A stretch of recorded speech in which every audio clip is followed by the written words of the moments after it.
The day was overcast, a heavy gray sky hanging low as a cold breeze stirred the trees surrounding a small chapel on the outskirts of a town in New Hampshire.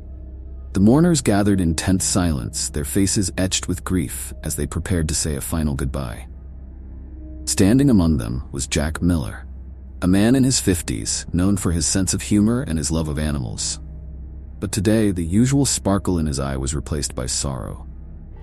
As the priest began his eulogy, his voice echoed softly over the crowd, recounting the life of the deceased, a man who had touched the lives of many in the town. Jack listened, lost in thought, memories of his old friend Tom Foster running through his mind. Late nights laughing over stories, days spent fishing on the lake, and countless moments rescuing strays together. Jack's loyal dog, Buddy, sat close by, his head lowered as if sensing the sadness around him. But just as the priest began speaking of friendship, family, and forgiveness, Buddy's calm demeanor shifted. Suddenly, a sharp bark echoed through the crowd. Jack looked down, surprised to see Buddy standing on his hind legs, paws resting on Tom's coffin as he barked urgently. Heads turned, eyes widening in shock at the dog's unusual behavior. Jack felt a wave of confusion. Buddy was usually so quiet, especially at solemn gatherings. The priest's hands tightened around his prayer book, his calm exterior giving way to a subtle but unmistakable tension. Jack noticed, and his own curiosity started to stir. Why did Buddy seem so alarmed? And why did the priest appear so unsettled by it? The mourners shifted uneasily, sensing the change in the air. Finally, breaking the tense silence, a man from the crowd, Franklin, a longtime friend of Tom, called out, "What's got the priest so jumpy about the dogs barking?" His words hung in the chilly air, sparking a ripple of murmurs through the gathered crowd.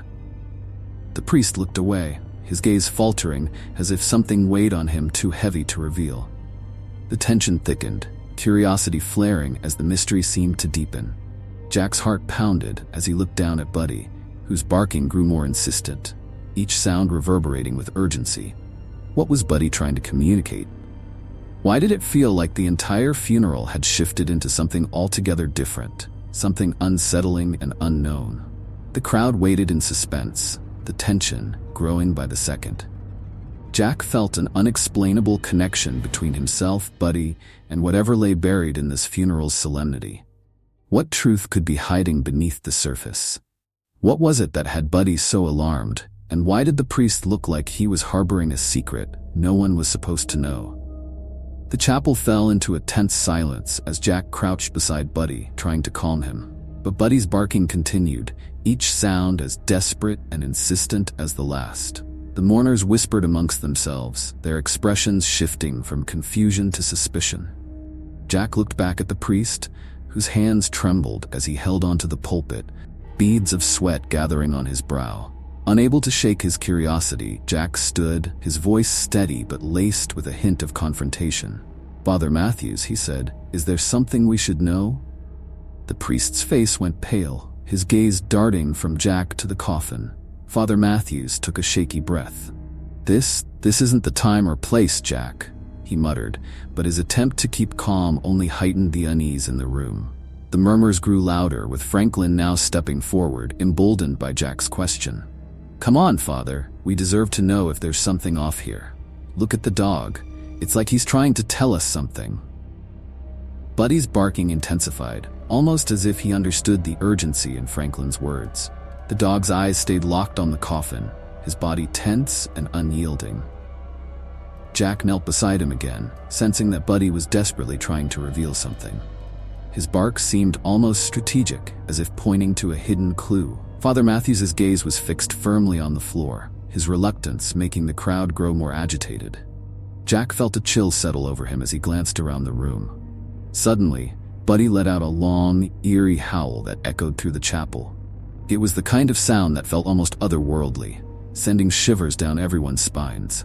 This time, no one moved. Everyone was frozen, waiting for the truth to finally surface. The priest's shoulders slumped, a defeated look crossing his face. He took a deep breath, his voice barely a whisper as he spoke. "There are things in this world, secrets, that should never come to light," he muttered, as if speaking to himself more than the crowd. His words, though vague, hinted at a darkness no one was prepared to face. But Jack wasn't about to back down. He approached Father Matthews, his tone firm. "If there's something going on here, it's not right to keep it hidden. Tom was our friend, and he deserves the truth." Father Matthews looked at Jack, his eyes reflecting a mix of fear and guilt. "You don't understand, Jack. Some secrets are buried for a reason," he said, his voice breaking. But before the priest could continue, Buddy started pawing at the coffin, his barking now accompanied by a low growl. It was as if he was warning them, as if something or someone inside the coffin didn't belong.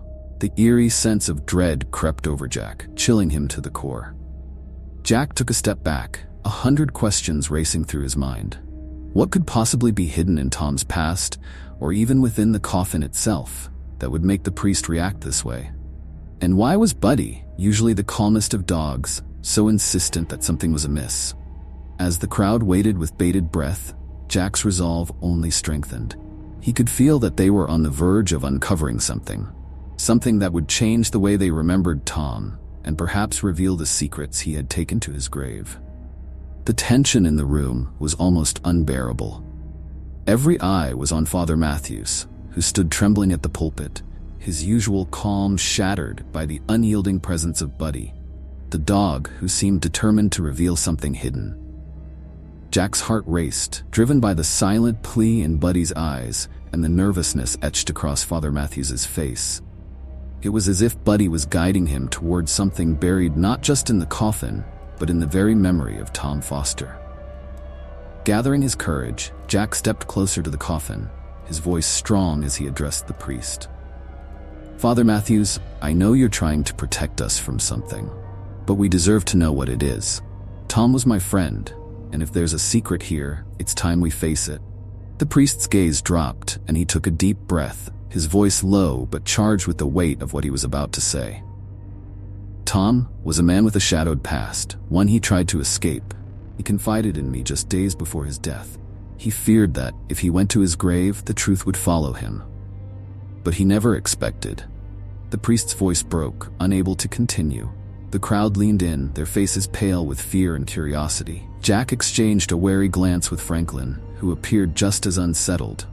Buddy's low growl brought Jack's attention back to the coffin, and before he could second-guess himself, he stepped forward and placed a hand on its edge, his fingers trembling. The crowd gasped, their collective tension reaching its peak as they watched Jack's next move. "Jack, don't," Father Matthews pleaded, his voice desperate. But Jack couldn't stop now. Something inside urged him forward, as if the weight of this secret was his to carry. With a slow, hesitant motion, Jack lifted the lid of the coffin just enough to peer inside. The sight before him made his blood run cold. Lying beside Tom's body was a small box, wrapped in an aged cloth, its surface etched with markings he didn't recognize. Jack glanced at the priest, whose expression confirmed his worst fears. "Is this what Tom was hiding?" Jack asked, his voice barely a whisper. Father Matthews nodded, his face ashen. "That box, it holds a piece of Tom's past, something he hoped would never resurface. He believed it was cursed, and that as long as he kept it hidden, the curse would die with him." Jack's hand froze, hovering over the box. The crowd was silent, waiting in fearful anticipation. Buddy's growl grew louder, his body tense as he fixed his gaze on the box, as if sensing the dark presence that lay within. "What kind of curse?" Franklin finally asked, his voice breaking the silence. The priest looked away, a shiver running through him. Years ago, Tom was part of something unholy. He came into possession of that box, and it brought him nothing but misery. He spent his life trying to make amends, hoping to escape its reach. He was terrified that, even in death, it would find a way to haunt him. A murmur of disbelief swept through the crowd. Jack's pulse pounded as he considered the weight of what he had uncovered. Was it possible that his friend had carried this burden alone, with no one to help him? And if so, why did it feel as though the curse wasn't done with him, or them? As he carefully closed the coffin lid, Jack felt a sense of dread he couldn't shake. Whatever lay in that box was powerful, enough to have haunted Tom's final days. And now, with the secret exposed, Jack couldn't help but wonder if they were all in danger. The air in the chapel felt heavy, as if the very walls held their breath, sharing in the weight of the secret that had just been revealed. Jack struggled to process the implications of what lay hidden inside the coffin and the box that had haunted his friend's final days. Father Matthews appeared even more unnerved, staring blankly, as if fearing he had unleashed a force beyond control. But Jack wasn't about to let fear silence him. He knew that if Tom had kept this secret all these years, there must be something he hadn't yet discovered, some clue that would explain why his friend was willing to take such a burden to his grave. With Buddy at his side, Jack felt a quiet resolve, a determination to unravel the mystery that seemed to cling to his friend's memory like a shadow. Turning to Father Matthews, Jack spoke with conviction. "You've told us part of the truth, but we deserve to know everything. If Tom was tormented by this box, then there must be a reason, something that would explain why he felt he could never escape it." The priest looked at Jack, his face lined with anguish and resignation. "Jack, Tom found that box in his youth, during an old church excavation in Salem. He believed it contained a power beyond comprehension. He never opened it, fearing the evil it held, but it marked him from that day forward. He tried everything to be free of it, prayer, charity, anything that could offer him peace. But he feared that once touched by the curse, it would never truly release him." The crowd listened in shocked silence, their unease now mixed with a strange fascination. A few made quiet signs of the cross, whispering prayers under their breath. Jack felt the weight of responsibility settle on him. If this curse had been strong enough to haunt Tom's life, perhaps it could affect others too. The question wasn't just what was in the box, but how he could ensure it never hurt anyone again. Buddy gave a low whine, nudging Jack as if sensing his hesitation. Jack knelt beside him, grateful for his companion's loyalty and strength. Looking into Buddy's steady eyes, Jack felt a surge of courage. He would need it to see this through. With renewed resolve, Jack addressed the mourners. "Whatever Tom carried, he did so alone. But if there's a way to end this, I'm willing to take it on." His voice echoed in the chapel, and despite the fear, a ripple of support moved through the crowd. Father Matthews, moved by Jack's bravery, sighed deeply. "There is one way, a ritual to cleanse the curse and end its influence. But it's dangerous, and no one has ever tried it with something like this. If we fail, the consequences could be severe." Jack didn't hesitate. "Then let's do it. Tom deserves peace, and so do all of us." As night fell, the chapel filled with candles, their flames flickering like whispers in the dark. The small congregation gathered around Jack, Father Matthews, and Buddy, who stood steadfast by Jack's side. Together, they began the ritual, guided by Father Matthews's somber chants. Jack held the box, feeling its cold weight, as if it pulsed with a dark life of its own. His hands shook, but he didn't let go. With Buddy watching him, unwavering and loyal, he knew he had the strength to face whatever came. As Father Matthews intoned the final words of the prayer, a chilling silence fell, followed by a sudden, powerful wind that swept through the chapel, extinguishing the candles. Jack felt the box grow warm, almost burning, as if the curse was resisting, clinging desperately to the world. But Jack didn't waver. Channeling every ounce of resolve, he held the box, willing the curse to let go. And slowly, almost imperceptibly, the weight began to lift. The room warmed, the candles flickered back to life, and the oppressive darkness seemed to fade. As the final words of the ritual faded, the tension in the chapel mounted, thick and unyielding, as if the very air were holding its breath. Jack stood in the middle of the dimly lit room, the mysterious box now eerily silent in his hands. Buddy stayed at his side, his gaze fixed on the box with unwavering intensity. Father Matthews, pale and visibly shaken, watched with a mix of dread and anticipation. Just as the priest's voice fell silent, a tremor ran through the box, causing Jack's hands to shake. His heart pounded as he stared down, suddenly aware that whatever power was contained within wasn't finished yet. A faint, unnatural whisper emanated from the box, chilling him to the bone. It was as if 1,000 voices were speaking from some distant, unseen realm. A sense of dread crept over the congregation, some backing away as fear took hold. Jack could feel their unease and knew that, like him, they sensed something was coming, something that went beyond any earthly explanation. Father Matthews moved closer, his hand trembling as he extended it toward Jack. "Jack, the ritual may not be enough. If the curse is as powerful as I fear, we may need to go further. We may need to open it." Jack's heart lurched. Opening the box seemed like an invitation to disaster, a release of whatever malevolent force Tom had tried so hard to keep locked away. But the priest's words lingered. If they didn't act, the curse could continue to haunt them. Glancing at Buddy, who remained steady, Jack took a deep breath and nodded. He knew the risk was great, but the thought of freeing Tom's spirit from this torment gave him the courage he needed. "Let's do it," Jack whispered, his voice barely audible. Slowly, he began to lift the lid, feeling as if every eye in the room was on him. The instant the lid cracked open, a cold, unnatural wind filled the chapel, snuffing out the candles and plunging the room into darkness. Gasps echoed around them as the box gave off a faint glow, illuminating Jack's face with an eerie, otherworldly light. Inside, something glinted, a small, ancient charm wrapped in a scrap of old cloth, marked with strange, cryptic symbols. Just as Jack reached out to touch it, a vision flashed in his mind, a glimpse of Tom, younger, haunted, his eyes wide with fear as he clutched the box to his chest. In that instant, Jack understood. Tom had sacrificed his own peace to keep this evil contained, but it had taken a toll on his soul.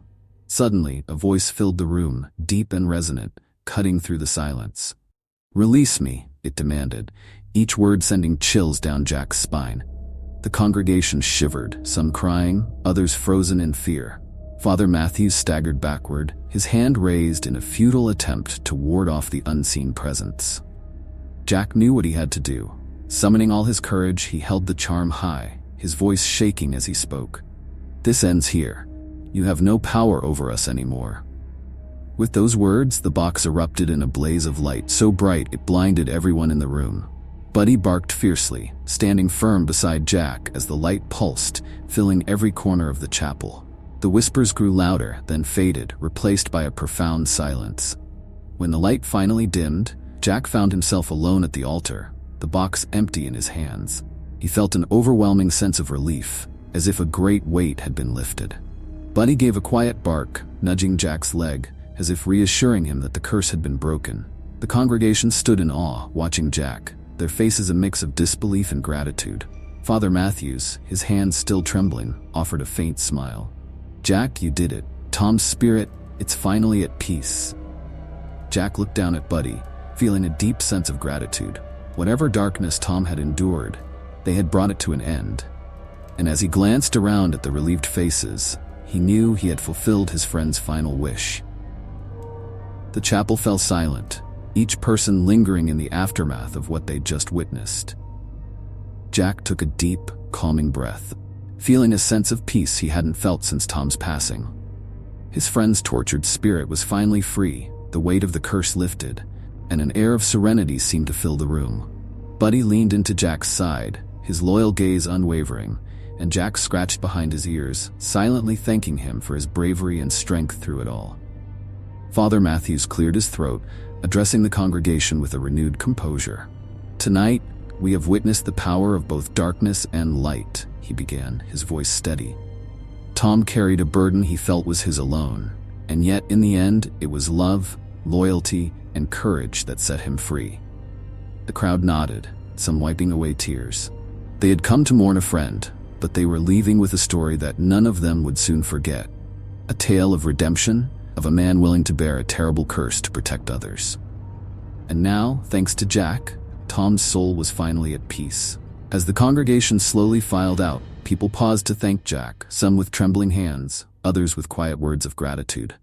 Each person's thanks felt like a small stone lifted from Jack's heart, and he could almost feel Tom's spirit nearby, nodding in approval. Finally, only Jack, Father Matthews, and Buddy remained in the chapel. Father Matthews placed a hand on Jack's shoulder. "You have a good soul, Jack. I don't know many who would have the strength to do what you did tonight."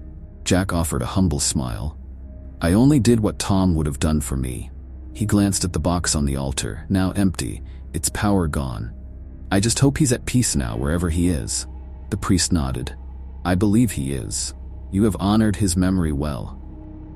As they exited the chapel, Jack looked up at the night sky, stars twinkling above as if Tom himself were sending a quiet message of gratitude. He knew the experience would stay with him for the rest of his life, shaping his heart and his understanding of friendship, loyalty, and courage. Buddy trotted alongside Jack, his tail wagging as they made their way back to the car. Jack paused, giving Buddy an affectionate pat. "You know, Buddy, I couldn't have done it without you." Buddy barked in response, as if to say, "I was there all along." When Jack returned home, the quiet peace of his living room felt different. Richer, warmer. He glanced at a photo of him and Tom, taken years ago on a hiking trip, both of them laughing and carefree. Jack smiled, feeling a sense of closure he hadn't known he needed. Tom was gone, but his memory, his spirit, would live on, not just in Jack's heart, but in everyone he'd left behind. Months passed, and life settled back into its familiar rhythm. Yet for Jack, everything felt subtly changed. He found himself more reflective, more grateful for each day and each connection in his life. Tom's memory, once a source of sorrow, had transformed into a guiding presence, a reminder of loyalty and courage. Buddy remained Jack's faithful companion, an ever-present reminder of that unforgettable night. Together, they would often walk along the trails Tom had loved, the quiet spaces filled with memories. Jack felt that Buddy, in his own way, sensed Tom's spirit with them, a bond that neither time nor distance could erase. In the small town, people still spoke of the night in hushed tones, the story becoming part of local lore. Jack would sometimes overhear whispers in the diner or on his way to the hardware store. "Remember that night at the chapel?" Someone would murmur, and others would nod, exchanging knowing glances. It was a story that bound the community closer, a shared experience of mystery and grace. One evening, Jack received a letter in the mail. It was from Tom's sister, Emily, who'd moved out of town years before. In it, she thanked Jack for what he'd done, for having the strength to see Tom's journey through to its end. "Tom always spoke so highly of you, Jack," she wrote. "I can't imagine anyone else having the courage to face what you did." As he folded the letter, Jack felt a quiet satisfaction. He'd done right by his friend, and that knowledge gave him peace. Every so often, he would think he heard Tom's voice in the rustling of the leaves or in Buddy's occasional bark toward an empty corner. Perhaps it was just wishful thinking, or perhaps Tom was closer than he realized. Either way, Jack had come to accept it with a gentle smile. And so life continued. Jack forever changed by that one fateful night, his heart lighter, his spirit stronger. He knew deep down that Tom was watching over him, a friend who had given him a final gift, a new understanding of love, sacrifice, and the enduring strength of true friendship. As he looked to the stars, Jack whispered a quiet farewell, feeling Tom's spirit settle within him, like the closing of a treasured book. Thank you for joining this story. Please remember to subscribe, leave a like, and share your thoughts in the comments. We'd love to hear from you.